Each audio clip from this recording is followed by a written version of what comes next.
Like any other year, this year also, we were eagerly waiting for Worldwide Developer Conference, that is WWDC, and we just witnessed that event, and that was huge. There were some major breakthroughs, and we are going to talk about it in today's video.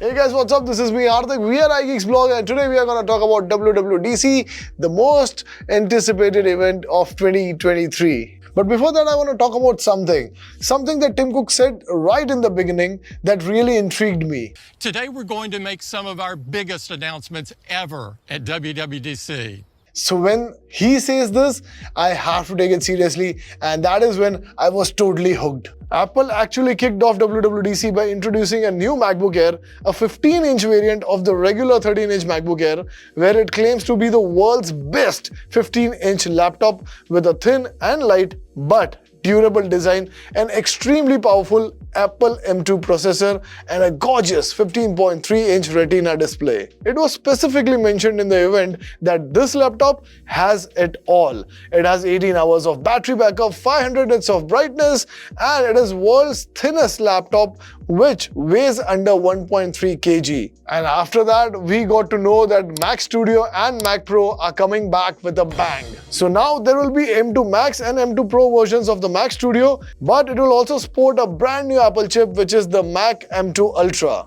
And that is not it. There is a new Mac Pro with the M2 Ultra chip as well, giving the Mac Pro a much needed powerful upgrade. And while we were still taking in all the power-packed information, there was an announcement for new operating systems. And first in the line was iOS 17. But this time there weren't many headline-grabbing features in iOS 17. Instead, Apple decided to largely focus on quality of life over fancy new additions. But all said and done, there are ample amount of reasons to be excited about iOS 17. The first and foremost reason could be personal contact posters.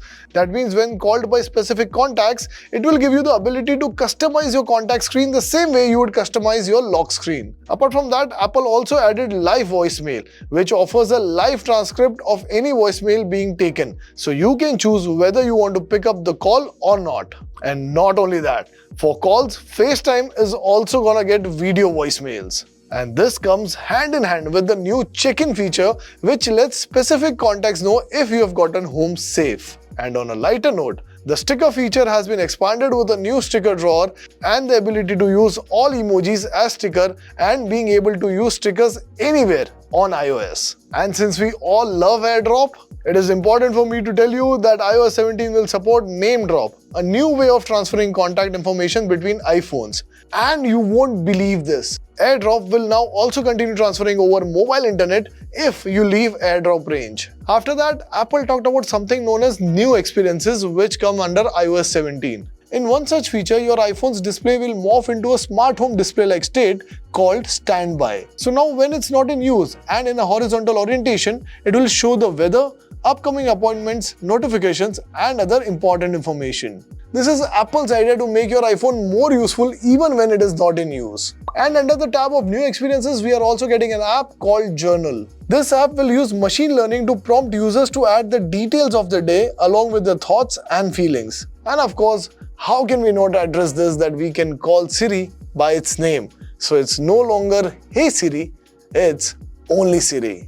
It feels like a bit more personal, like your relationship has went to a new level where you can call them by their first name. And after iOS 17, we got iPadOS 17, which will be getting a lot of the same updates and tweaks as iOS 17, but with a few additions just for the large screen operating system. For example, widgets are getting improvements in iPadOS 17, and you'll be able to quickly interact with any widget on your home screen without needing to shift to the Widgets app. In fact, with iPadOS 17, you will also get lock screen personalizing options. That means you'll be totally able to customize your iPad's lock screen to match or contrast with your iPhone's lock screen, with the benefit on seeing it on a much larger screen. But for me, the most biggest and the best improvement to the iPadOS 17 would be the Health app. And as we all know that Apple provides a lot of health data, so it's great to have the large screen of an iPad to really dive deep into your latest workouts, your health, your reports, and much more. Going ahead, we are also getting live activities on iPadOS's lock screen, as well as you can put multiple timers at once. Did you know that there is a place in the state of California which is famous worldwide for its vineyards? In fact, people from all around the world come there to celebrate their taste in wine, and they have more than 425 wineries in that particular area. And that region is known as Sonoma County. Now you must be wondering that why at all I'm talking about wines and vineyards whereas we were gonna talk about WWDC. The reason behind it is, as the people of the world celebrate wines and vineyards of Sonoma County, it seems that people at Apple are also big fan of it.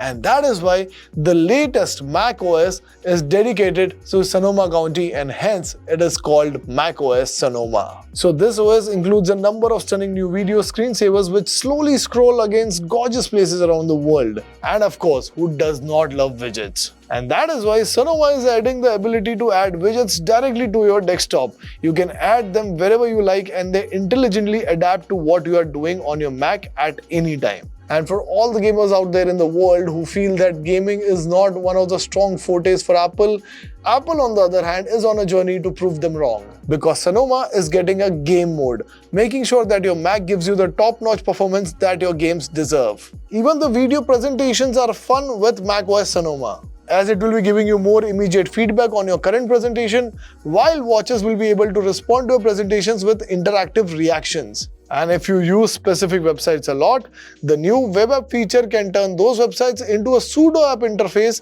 removing the websites from Safari, giving its own specific windows and an app-like experience. And that brings us to the audio and video section, in which the most popular headphones in the world, AirPods, are getting some new abilities.